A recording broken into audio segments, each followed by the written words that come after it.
Como se tornar um ultra aprendiz? Olá, meu nome é Tiago e estamos no capítulo 3º do livro Ultra Aprendizado. Então coloque um 2x para rodar e vamos estudar. O objetivo desse vídeo é dar um panorama geral dos princípios relacionados ao ultra aprendizado, ao ultra learning, e apresentar um caso concreto, observado desde o início.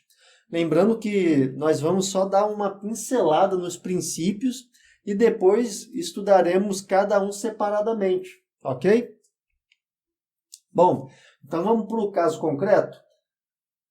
Aqui nós temos o Tristan de Montebello, que se ofereceu para ser cobaia e participar desse projeto de ultra aprendizado desde o início, já que todos os casos explorados pelo Scott Young, ele não acompanhou desde a concepção, ele só viu os resultados e as narrativas.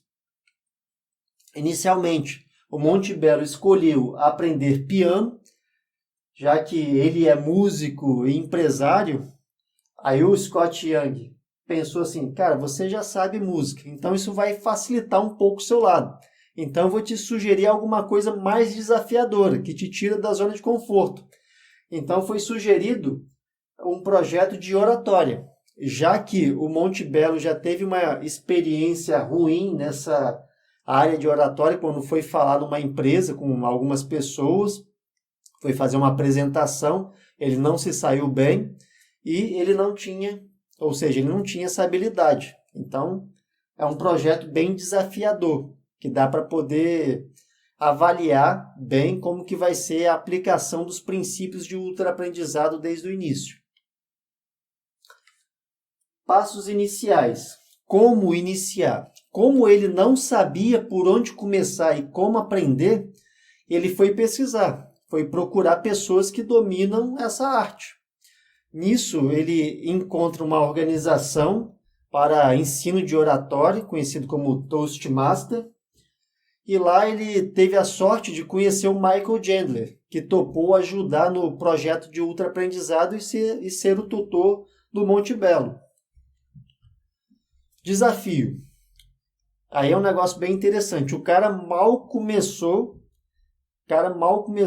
e já se candidatou ao Campeonato Mundial de Oratória. Ele teve a primeira reunião com seu tutor e 10 dias depois se inscreveu. É lógico que de início ele não gostou muito da ideia, mas fazia parte do desafio, para poder motivar ele a aprender essa habilidade. Só para a gente ter ideia, esse campeonato ele é composto de fases eliminatórias e seguem crescendo. Começa em clubes locais e à medida que você vai se classificando, vai subindo para unidades maiores. Então, ele partiu para o estudo intenso. Ele chegava a ensaiar de maneira bem obsessiva, bem bruta, 2 vezes por dia, e isso realmente demanda bastante energia, porque é algo bem cansativo. E em termos de autoavaliação, ele filmava o seu discurso e depois analisava, assistia, procurando erros em alguma coisa para ver se ele corrigia aqueles erros. Isso é para a gente ter mais lucidez de como que a gente se comporta, porque às vezes a gente está falando, mas não está percebendo direito o que está acontecendo.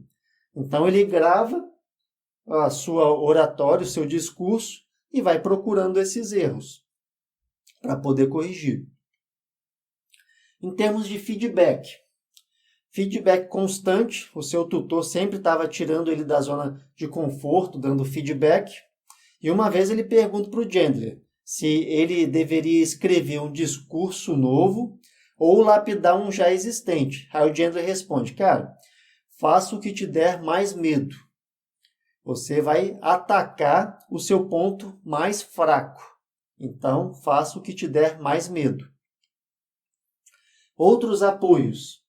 Ele fez aula de improvisação, isso para ajudar na espontaneidade. Ele procurou áreas como no teatro, no cinema.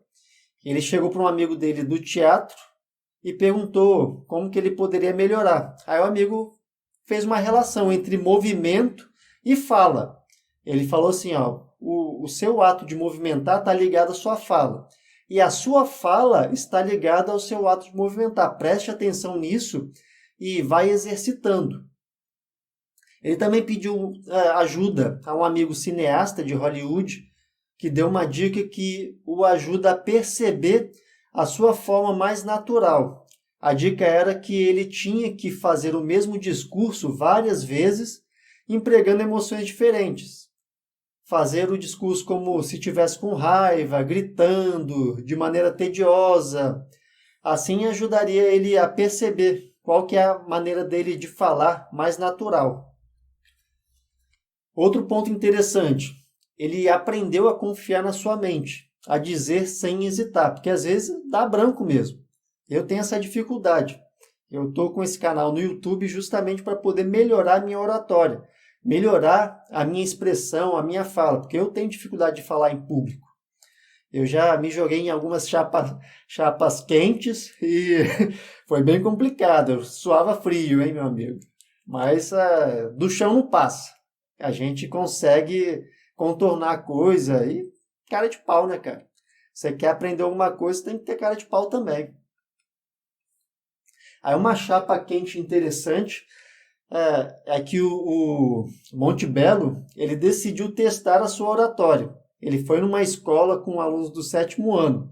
Imagine você ir para uma escola com alunos do 7º ano, sabendo que o feedback ali vai ser bem cruel, né?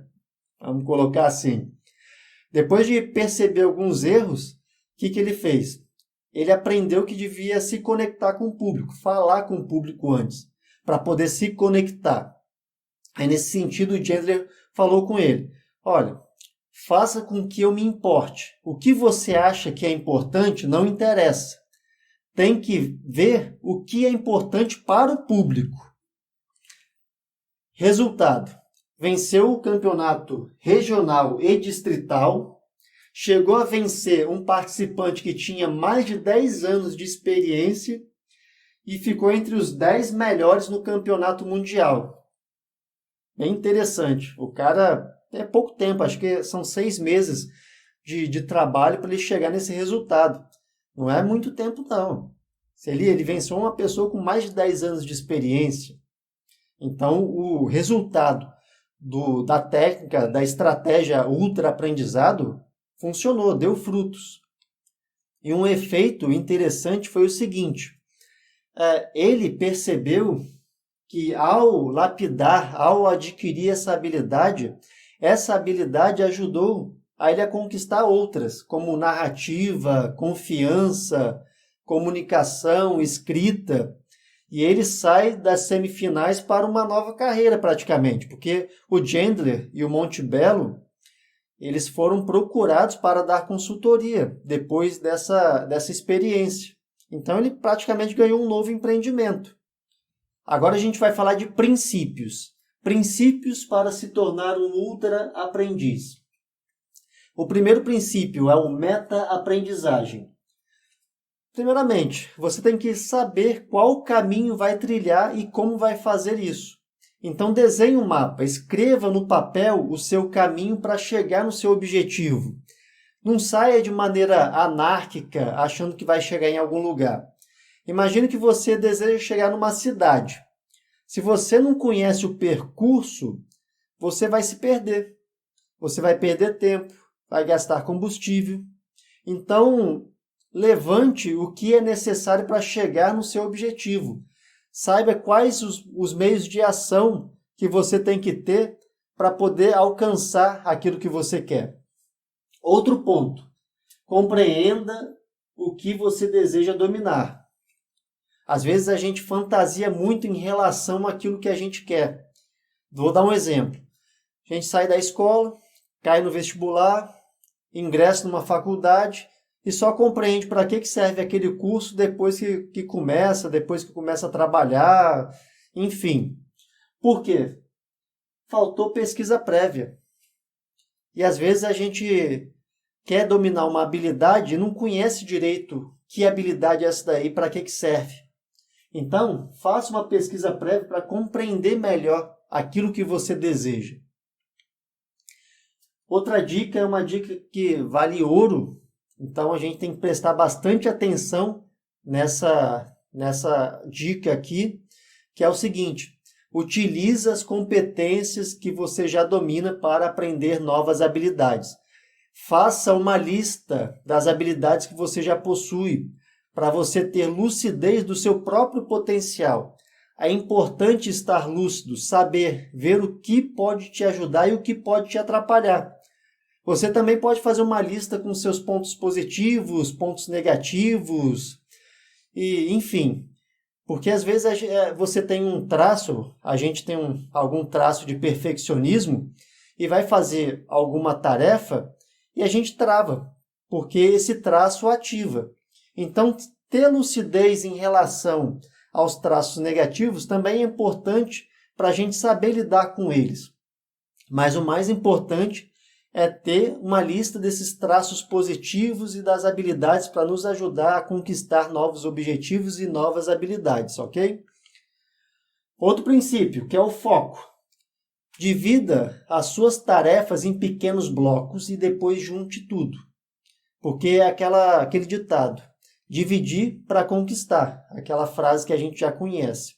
É mais fácil você fazer em pequenas partes do que fazer no todo. Um outro ponto que eu comentei em outro vídeo é a gente dividir o nosso tempo em blocos de 25 minutos, com descanso de 5 minutos, que é o método Pomodoro. Então a gente fica 25 minutos focando o máximo possível dentro daquele estudo e depois descansa 5 minutos. O princípio da prática direta. Aprenda a fazer fazendo. Vá direto para a prática, não perca tempo com teoria. É lógico que a teoria é importante e você vai precisar da teoria, mas não fique agarrado na teoria. Vá direto para a prática. Você pode ter toda a teoria do mundo, mas a prática é outra escola, é outro aprendizado. Você tem a escola da teoria e a escola da prática. São duas coisas distintas. Uma vez eu li que uma pessoa com doutorado em administração, ela resolveu abrir uma empresa. Em pouco tempo faliu. Acho que foi 6 meses que faliu. O que acontece? Ela tinha um alto nível acadêmico, mas em termos de prática ela estava no pré-maternal.